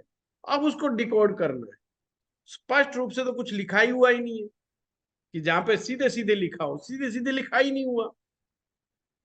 बड़ा दिमाग लगाना पड़ता है, फिर जाकर के गहराई में जाकर के समझ में आती है ये सूत्र ऐसा है, फिर उसको बार बार लगा के देखना पड़ता है। पर हाँ, लिखा हुआ जरूर मिलेगा, ऐसा नहीं है कि लिखा हुआ नहीं। जो फार्मूले बने हैं वो लिखे हुए, ऐसा नहीं कि वो सुनील वशिष्ठ रात को उठता है और अपने बनाना शुरू कर देता, सुबह अगले दिन आपको समझा देता है, ऐसा बिल्कुल नहीं है। फिक्स है लिखा सर वो हुआ, तो। और वो है कि वही ना कि कोई गुरु महाराज की जब कृपा होती है तो गुरु महाराज कोई रोशनी दिखाते हैं, भाई इसका मतलब ये नहीं ये है, क्योंकि ये डिवाइन साइंस भी है। अभी जैसे वो सज्जन कह रहे थे कि आपका पढ़ाया हुआ तरीका हमें अच्छा लगता है, क्यों लगता है? कि वो इजी है। हाँ, ये मैं मानता हूँ कि इजी, पर इस इजी बनाने के लिए मैंने कितना संघर्ष किया होगा ये आप लोग सोच भी नहीं सकते। इस चीज को इजी समझाने के लिए कितना बड़ा संघर्ष किया, मैं कितना भटकाऊंगा सोचो। जब ये इंटेलिजेंट आदमियों के दिमाग में नहीं घुस रही तो मैं तो क्या मानूं अपने आप। तो ऐसा थोड़ी कि मैं सुपर बिल्कुल बोल इंटेलिजेंट, हम भी बहुत भटके हैं, बहुत भूल भुलैया में, कई बार छोड़ी है, कई बार पकड़ी, कई बार छोड़ी, कई बार पकड़ी। अरे भाई, कई बार हार मान के बैठ गए, भाई ये नहीं समझ में आएगी, भाई पता ही नहीं क्या कहना चाहती है। ये अभी तो यहाँ कह रही है, अभी ये यहाँ कह रही है, ये मध्य का असर क्या होगा, तो तेजी का असर क्या होगा, ये कहती कहती कुछ कुछ कहती, कुछ कुछ कह दे। राहु पहले में चढ़े सिंहासन तख्त डोलने लगे, अब तख्त डोलने लगे। अब तख्त डोलने से मतलब क्या, तख्त तो उसको शुरू से पढ़ना पड़ेगा कि पहले भाव में तख्त किसे कहा है, फर्स्ट हाउस तो सिंहासन। सिंहासन है, और वो सिंहासन नहीं सिंहासन। लिख रहा। कमाल की बात तो है, लाल किताब में वो सिंहासन नहीं लिख रहा। सिंहासन भी आम आदमी को तुरंत समझ में आ जाता है, वो तख्त लिख रहा। अब तख्त क्या थे, ये जो मुगल बादशाह होते थे तख्त पे बैठा करते थे, अपने हम्म। सनातनी तो ये सिंहासन में बैठा करते। अब वो लिखी गई उस तरीके से, उस काल के अंदर जो है समझाई गई है, तो उस पर तख्त लिख दिया है। हाथी चढ़े से तख्त पर, हाथी कौन है? हाथी राहु है। यस। हाथी राहु है। अब बताओ ये सीधी सीधी कहाँ लिख रहा है? बेचारा कोई बिगनर्स बेचारा आ जाए और इस लाइन को पढ़े कि हाथी चढ़े तख्त पे, तो वो समझ में नहीं आएगा ये हाथी कहाँ से आ गया जंगल में से निकल करके ज्योतिष में। तो मैं मानता हूँ, फिर वो टिपिकल लगता है कि वो टिपिकल कैसे हो। हम्म। मैंने अभी एक वीडियो बनाया था, उसमें समझाया था कि जो मणिधारी नाग होता है ना, वो कभी भी ऐसे जंगल में नहीं रहता है जहां पर कभी आग लगे। जहां जीवन में कभी आग ना लगी वो हमेशा ऐसे जंगल में रहे। अब वहां पे ये लाल किताब का सूत्र है, जला हुआ जंगल यानी मंगल बध, जला हुआ जंगल यानी कि मणि मतलब मंगल बध। अब मणिधारी सांप उत्तम कोटि का शनि, जिसमें जिसके पास मणि है, मणिगल आपको ताकत देने की क्षमता है, जिसको देने की क्षमता है, पर वो शनि कब अच्छा असर देगा, जब मंगल बद नहीं होगा। पॉइंट समझे? अब उसको लिखा इस तरीके से है कि सर जो है नाग जो है ना जले जंगल में ही जाकर के बैठे, सर्वधारी मतलब मणिधारी सांप, और उसको लिखा भी अलग तरीके से। अब वो वहां पे शनि नहीं लिख रहे हैं, देखो कमाल की बात। पर जब आप शुरू से लाल किताब को पढ़ते हो तो जगह जगह पर आता है कि जो शनि है वो सर्प, मणिधारी सर्प यानी इच्छा पूर्ति वाला नाग। अब वो 11वां भाव उसको भी बात कर रहा है, इच्छा पूर्ति वाला नाग। और 11वें भाव का मालिक कौन है? शनि। जिस शनि में 11वें भाव के गुण है यानी लाभ देने के गुण है, वो इच्छाधारी नाग, वो मणिधारी नाग। तो जब हम बहुत डिटेल से संयम के साथ और गुरु के सानिध्य में, गुरु के आशीर्वाद से जब हम लाल किताब पढ़ते हैं तो गुरु महाराज कोई ना कोई रोशनी छोड़ देते हैं और उससे चीज क्लियर होती है। और फिर उसको हम लोग आसान सूत्रों से आप लोगों को बिल्कुल मक्खन मलाई बना करके दे देते हैं। तो आप लोगों को तो मेहनत नहीं करनी पड़ेगी, किताब पढ़ोगे तो सर घूम जाएगा, कईयों को तो माइग्रेन हो जाएगा या वो छोड़ के भाग जाएंगे। सर क्योंकि बड़ा बिना गुरुजी के तो ये समझ ही नहीं आ सकती नहीं, पर वो बड़ा लाल टफ है किताब। भाई। मैं भी इसको मानता हूँ, मैं भी अंदर से महसूस करता हूँ कई बार जो है ना कि भाई हाँ ये देखो विषय है तो टफ, बेशक मैं भी बोलता रहता हूँ बड़ा आसान है बड़ा आसान है, पर हाँ वैसा आसान तो नहीं है जैसा हम बोलते हैं, है ना। और ये सेम बात वैदिक में भी है, लोगों को लगता है। अब तो चलो हम यूट्यूब के माध्यम से बड़ा प्रचार प्रसार हो गया, बहुत सारे विद्वानों ने ज्योतिषियों ने तरह तरह से एक्सप्लेन कर दिया राशियों को, लग्नों को। इसी जमाने में जब हम ये वृद्ध पराशर होरा शास्त्र पढ़ते थे, बिल्कुल समझ में नहीं आता था, बिल्कुल सर के ऊपर से निकल जाता था। मैंने कहा भाई ये बुक तो पढ़ने लायक ही नहीं है, इसको तो साइड में रख दो पहले, इनके बारे में जो किसी ने सूत्र लिखे हैं तो वो लिखो। तो पराशर होरा शास्त्र आज भी समझ में नहीं आता, वो भी बड़ी टिपिकल है। बड़ा मान्यता रखी गई ये सोच के साथ कि इस भाषा को दुरूह क्यों बनाया गया, इस भाषा को टिपिकल इसलिए बनाया गया कि कोई निगुरा व्यक्ति इस विद्या को ग्रहण ना कर ले, कोई कुपात्र इस विद्या को ग्रहण ना कर। तो थोड़ा सा टिपिकल बना दो, नहीं तो लोग गुरुओं का सम्मान नहीं करेंगे। और हिंदुस्तान गुरुओं का देश, और गुरुओं का सम्मान बरकरार बनाए रखने के लिए कि गुरु की तो आवश्यकता पड़ेगी पड़ेगी, क्योंकि वो लोग जानते थे अगर ये लोग अपने आप से सीख गए किताब के माध्यम से तो गुरु शिष्य परंपरा नष्ट हो जाएगी, और फिर जो डिविनिटी है, इस सब्जेक्ट की डिवाइननेस है, वो खत्म हो जाएगी। इस सब्जेक्ट की डिवाइननेस बनाए रखने के लिए थोड़ा सा चाबी बंद कर दी, चाबी बंद कर दी है, ताला लगा के छोड़ दिया कि ताला ऐसे नहीं खुलेगा। और लोग कई बार जल्दी इरिटेट हो जाते हैं, फ्रस्ट्रेटेड हो जाते हैं। क्यों? इंटेलिजेंट आदमी आता है, इंटेलिजेंट आदमी जल्दी फ्रस्ट्रेटेड हो जाता है। वो कहता है मैं अभी तक सीख क्यों नहीं रहा हूँ भाई, हाँ मैं फटाफट बताओ, मैं तो फटाफट सीख जाऊंगा, क्या दिक्कत क्या है। दिक्कत उसको जब आती थी वो 1 साल पढ़ने के बाद उसको समझ में आता है, तुझे कुछ नहीं समझ में आया, क्योंकि वो तो गोल टारगेट ओरिएंटेड है ना, वो तो उसका दिमाग तो कि मैं हर बार गोल अचीव करता हूँ तो इस बार भी कर जाऊंगा। 1 साल के बाद जब रिश्तेदार आता है उसकी कुंडली पढ़ने बैठता है, वो कहता है ये भी गलत ये भी गलत ये भी गलत, वो कहता है तो सारा टारगेट फेल हो गया, 1 साल मैंने करा क्या। तो लोगों को बड़ा फ्रस्ट्रेशन में आ जाते हैं।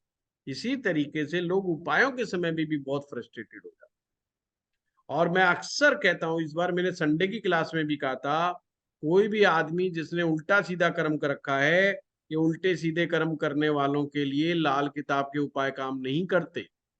कोई उल्टे सीधे कर्म कराएगा और वो सोचे मैं लाल किताब के उपाय कर लूंगा तो मैं कोर्ट से बच जाऊंगा, मैं पुलिस से बच जाऊंगा, मैं सजा से बच जाऊंगा, ये भैया उनकी गलत फहमी है। कोई कहता हो, बेशक कहता रहे कि उपाय से ये हो जाएगा वो हो जाएगा, भाई बिल्कुल नहीं। चाहे आप लाल किताब में आ जाओ, चाहे आप वैदिक ज्योतिष में आ जाओ, पूरा कर्मा का सिद्धांत है। गलत कर्म करोगे उसका फल मिलेगा, उसको कोई भी विद्या नकार नहीं सकती, ये समझ लो। कुछ क्षणों के लिए कोई पहुंचा हुआ साधु संत का आशीर्वाद मिल जाए, कोई अच्छे गुरु मिल जाए, कुछ समय के लिए बचा सकते हैं आपको, पर वो भी ज्यादा लंबे समय तक आपके कर्म फल से आपको नहीं बचा सकते। प्रायश्चित के रूप में वो जितना आपने उल्टा कर दिया, फिर पुण्य को भी करो, अगर गलती से करा है तो, और जानबूझ करके कॉन्शियसली आपने कोई बुरा काम किया है, तो फिर सजा के लिए भी तैयार रहो। फिर आप चाहे कितनी भी रेवड़ियां बांट दो, कितने नारियल जल प्रवाह कर दो, चाहे बोरे के बोरे जो है आप काले कोयले जल में प्रवाह कर लो, उससे कुछ नहीं। ये जो विद्याएं हैं, ये ग्रह की स्थिति से उत्पन्न होने वाले जो दुष्प्रभाव हैं, उनको कम करने के लिए बनी थी। उल्टे सीधे काम करके आ जाओगे और फिर फायदा हो जाएगा, ऐसा थोड़ी होगा। हमारे पास आते हैं उल्टे सीधे काम, इतने दुनिया भर के कर रखे होते, जी बचाओ आचार्य जी, गुरु जी महाराज बचाओ, अब तो है पुलिस पीछे पड़ गई है, वो पीछे पड़ गया, भाई जी क्या कर सकते। और फिर कहेंगे जी देखो उपाय से रिजल्ट नहीं आया, 3 महीने हो गए, 2 महीने हो गए। ऐसे नहीं, कर्मास तो अपना काम करेंगे ही करेंगे। और अगर फिर भी एक ही रास्ता बचता है, फिर भी मैं कहूंगा अगर कहीं होप है, आशा की किरण है, तो गुरु मंत्र का नाम जप है, बस। वो बचा ले जाए तो बचा ले जाए, जैसे बताया ना आज राहु में सबसे लास्ट में गुरु, उसके पास पावर बहुत है। 3 लोक 9 भूखंड में गुरु से बड़ा ना को, करता कर ना सके गुरु करे सो हो। तो तो गुरु से बड़ा गुरुजी, गुरु गुरु दीक्षा लेके कुछ भी कोई गलत कर सकता है? पहली बात तो जिसने गुरु दीक्षा ले ली और अगर वो गुरु का नाम जप कर रहा है, ऑटोमेटिक वो बुराइयों से दूर चला जाता है, ऑटोमेटिक। नॉन वेज खाने वाला, दारू पीने वाला, उल्टा काम करने वाला, दीक्षा लेकर के सिर्फ पर गुरु मंत्र का पढ़ना जरूरी है, केवल दीक्षा लेने से भी नहीं होगा। उसको अपने आप से बेशक ना छोड़े, एक समय ऐसा आएगा, समय तो क्या 2-4 महीने में आदि उसके मन में ऐसा होगा कि वो नॉन वेज छोड़ देगा, दारू छोड़े, और ऐसा दूर भागेगा कि पूछो ही मत। अपने आप ही, मैंने कहा ना गुरु करते हैं वो क्रिया। तो ये बड़ी अद्भुत क्रिया है। मैं गुरु अभी अपने गुरुजी एक और चीज मैं भी बताइए। अपने गुरुजी के पास गुरु अभी इस नवंबर में होकर के आया, गुरुजी से आशीर्वाद लेके आया। मैंने भी कुछ दिल के भाव रखे, मैंने कहा गुरुजी मुझसे हो नहीं रहा कुछ।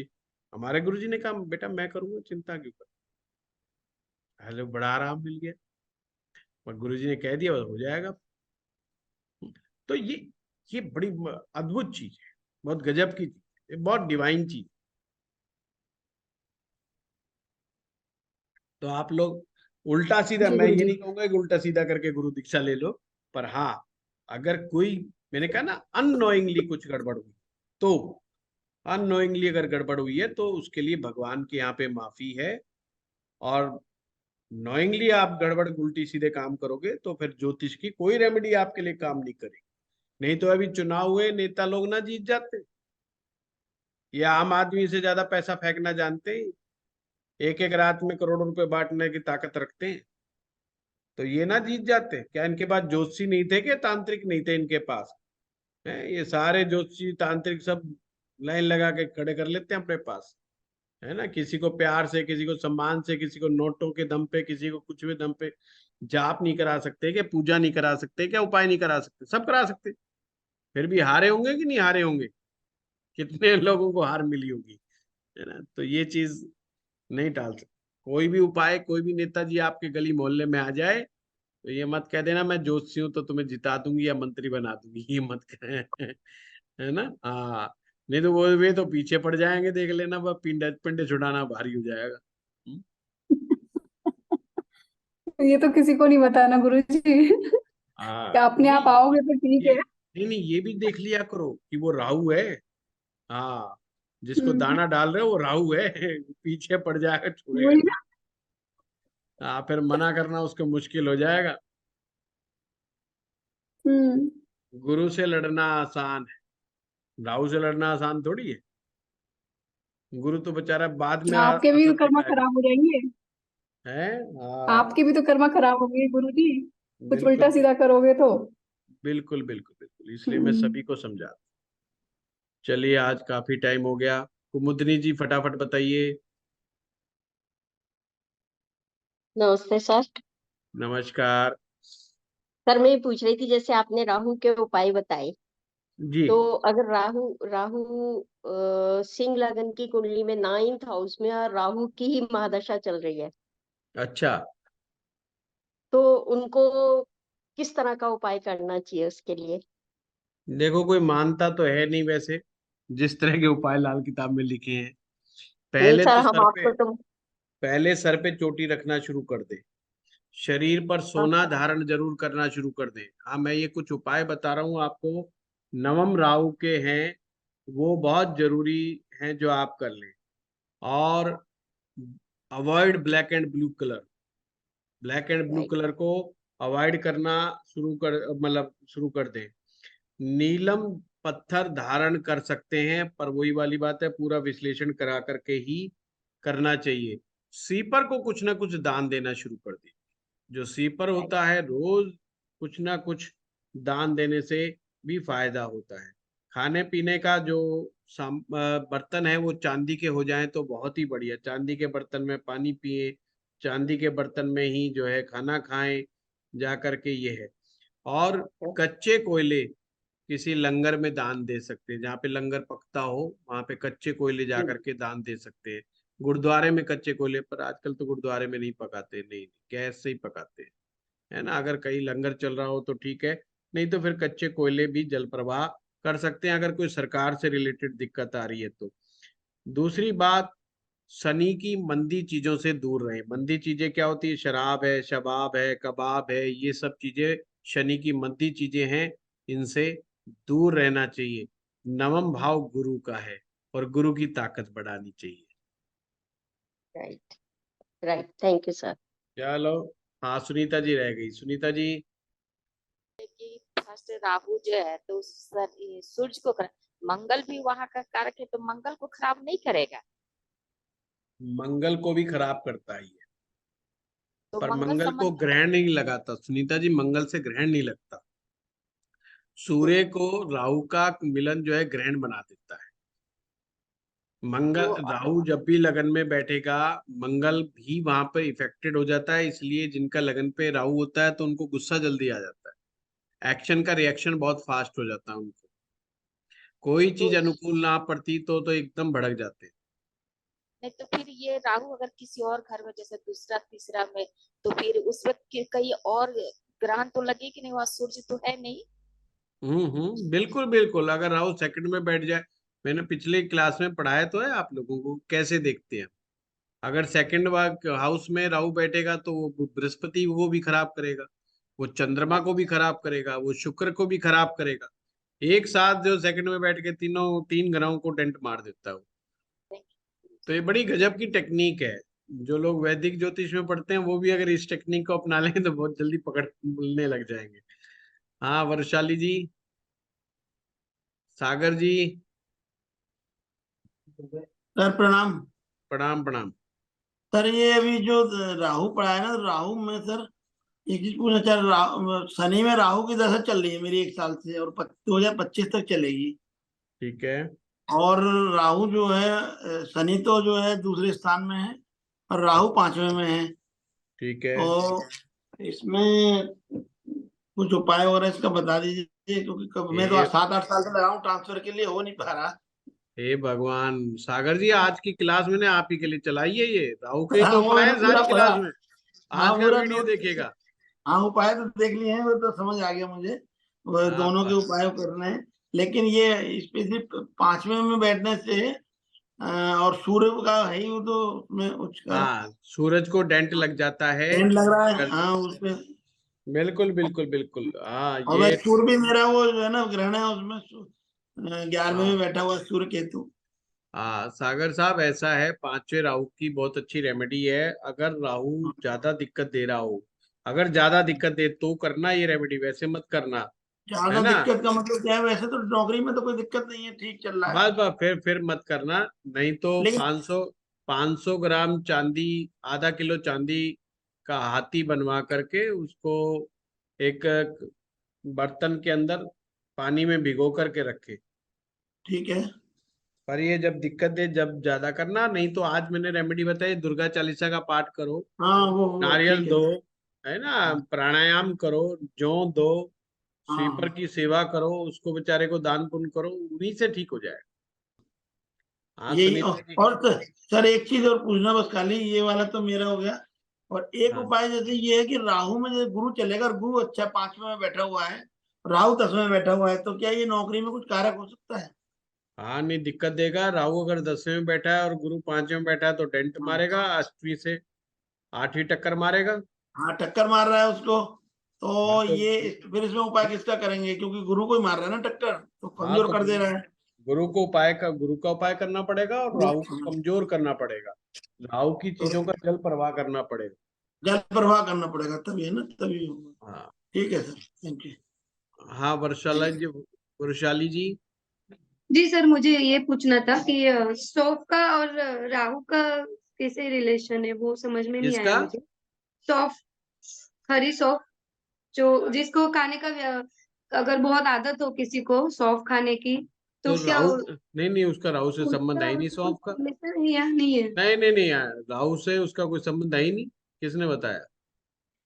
अच्छा। और सर ये कान से रिलेटेड हम लोग जो बोलते हैं, तो जैसे कान चिदवाना या फिर नाक चिदवाना, तो उसका कुछ राहु से केतु, रिलेशन है? केतु का कान छेदन से है, बुध का अच्छा नाक छेदन से है। अच्छा, ओके। राहु के लिए सोना धारण करो शरीर पे, कोई कड़ा पहन लिया सोने का, अंगूठी पहन ली, कोई छल्ला पहन लिया सोने का, है ना। लेडीज में के पास तो बहुत आइटम है सोने के पहनने के लिए, सोना धारण करना, ठीक है ना, वो अच्छा। पर नाक छेदन बुध का है, कान छेदन केतु का जी अच्छा, धन्यवाद। है। ओके, धन्यवाद आप सभी लोग। नमस्कार सर। नमस्कार सर।